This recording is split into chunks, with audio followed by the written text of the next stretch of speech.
Hello, my name is Bill Scott. I'm the president of Store Report. In my 42 years of service to the convenience store industry, over the past 17 years, I have developed a free and innovative course targeting the operation of retail stores. More than likely, you have not seen anything like this. My enthusiasm to complete this project was driven by the amazing spirit of America's small business community. Courageous entrepreneurs who have risked everything to capture their share of the American dream.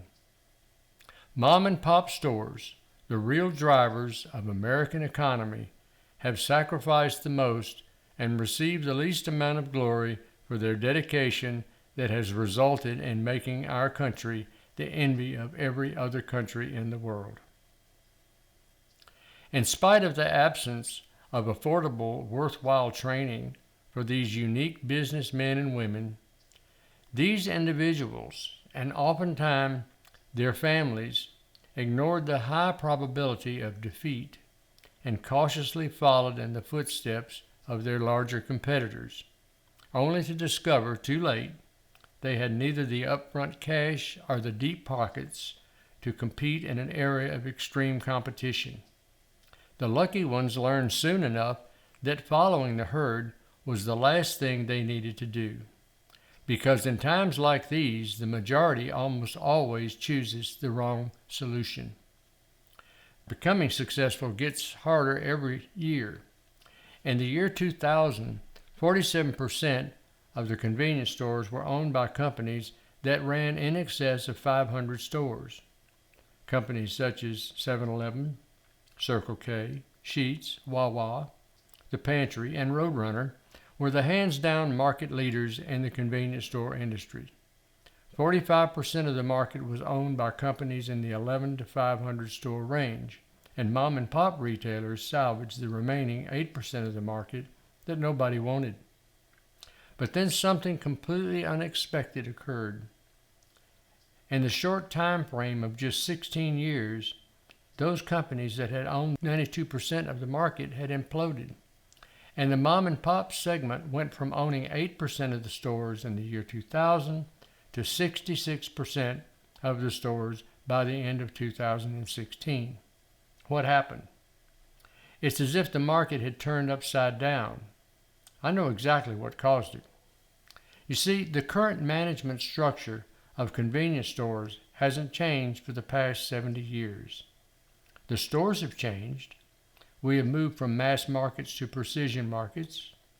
We have credit cards, electronic pumps, digital signage and inflation, ethanol and electronic cigarettes. We've added fresh foods, microwaves for customer use, tables and chairs for dining, and even served up barbecue. But other than that, in spite of it all, I could take a convenience store owner right out of the 60s, set him down in a 2020 era store, and he would feel right at home. There comes a point when the policy of if it ain't broke, don't fix it is itself broken. We have reached that point when a convenience store company opens its 8th store. Things start to go a little haywire. The system starts to fall apart. Why? Because a poorly designed 7-store management structure becomes intolerable as a company adds one more store. We have laws that require CPAs and doctors and lawyers to go back to be retrained occasionally, but most business owners operate off of decades of old advice and paid for news and recycled articles printed in trade magazines. Starting a new business is like buying a house. People who buy a new house go into it thinking their problems are over, when in fact their problems are only beginning. If the house has a good foundation, the problems are manageable.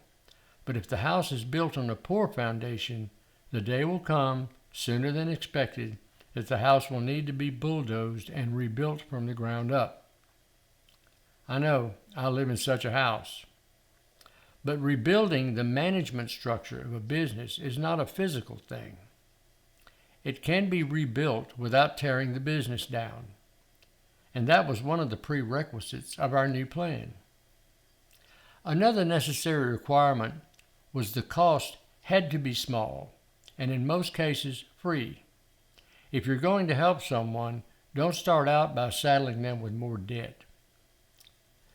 The management structure I've created will last throughout the life of a retail business because it is designed over my own customer base consisting of over 400 companies and virtually thousands of stores over the past 42 years. Perfect to support infinite growth and can be adjusted over time to fit the business regardless of how big it grows or how small it becomes. In other words, my plan in a single store operation can be adjusted to fit a 1,000 store operation, with the only variable being the number of employees it takes to run the stores. The course I am offering is free and costs nothing except your time, if you are willing to put the time and the resources into making it work for you. And it can be applied to almost any retailer who deals with inventory. As with any plan, it begins with strict adherence to certain rules and procedures, once learned, can be easily replicated. And the only software required is a Microsoft Excel spreadsheet and somebody who knows how to use it. A brief summary of the topics we will study are technology, what you need to be aware of today, and what you should set aside for later. This covers issues like POS systems, barcodes, scanning, customer relationship programs, cloud computing, and integration with trading partners. Chain of command. I have yet to begin working with a store that had a strong foundational structure in place. Usually it consisted of the store owner and our manager, sometimes a supervisor from headquarters, and a host of cashiers who are always looking for a better job. We'll teach you the absolute necessity of developing a hierarchical structure in your stores and how you go about managing it.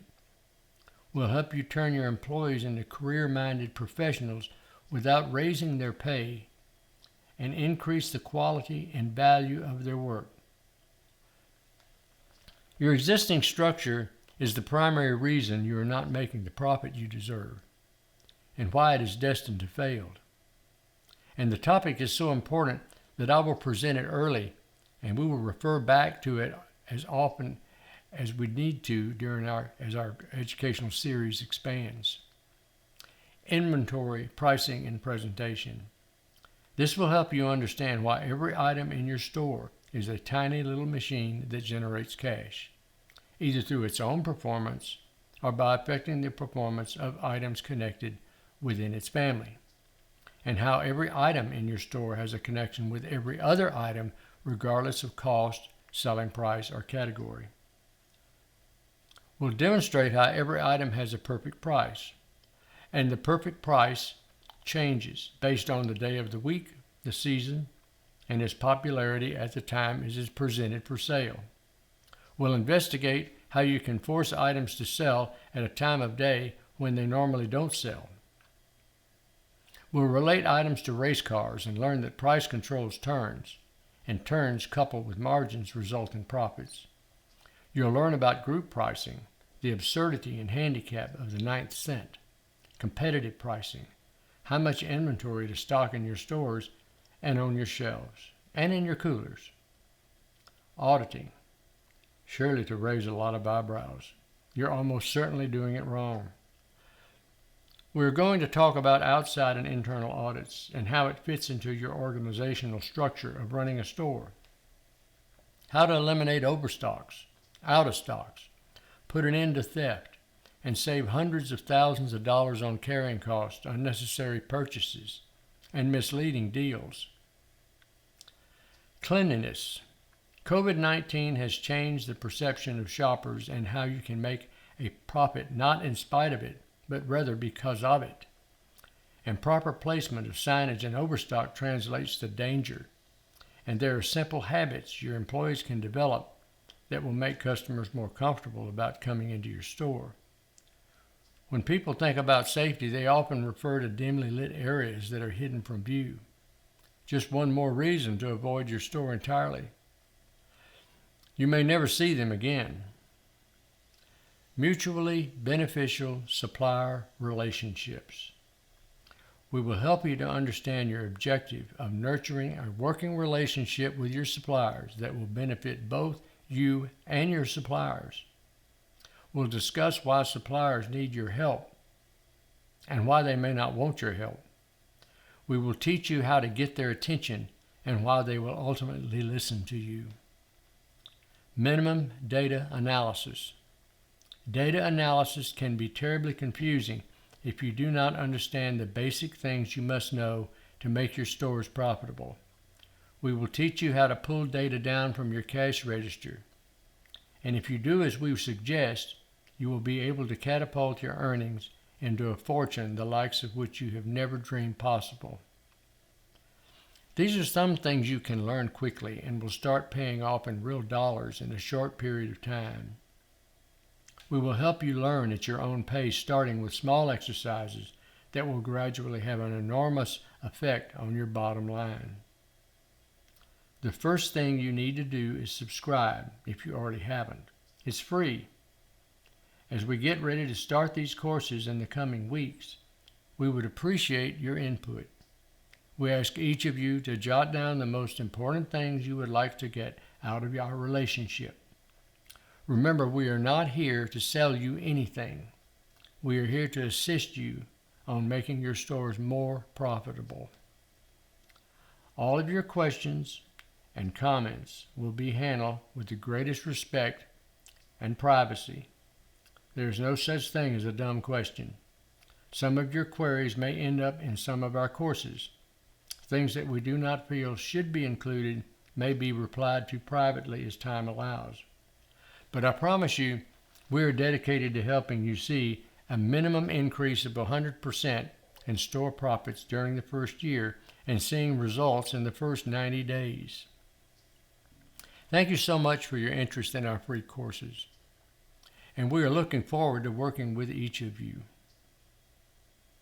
We are not here to answer questions about how to buy a store, how much it costs to open a store, or where to find a store to lease or purchase. This course is primarily for the 1 to 10 store operators who want to grow and make a success in the convenience store business. That is the main interest of myself, my associates, and our mentors. If you would like to join our group as a student or to become a mentor, simply click on the subscribe button below. Then send an email to storereportinfo@gmail.com to be added to our distribution list and to offer comments and suggestions. We are here to help you. Thanks, and we hope to see you again soon.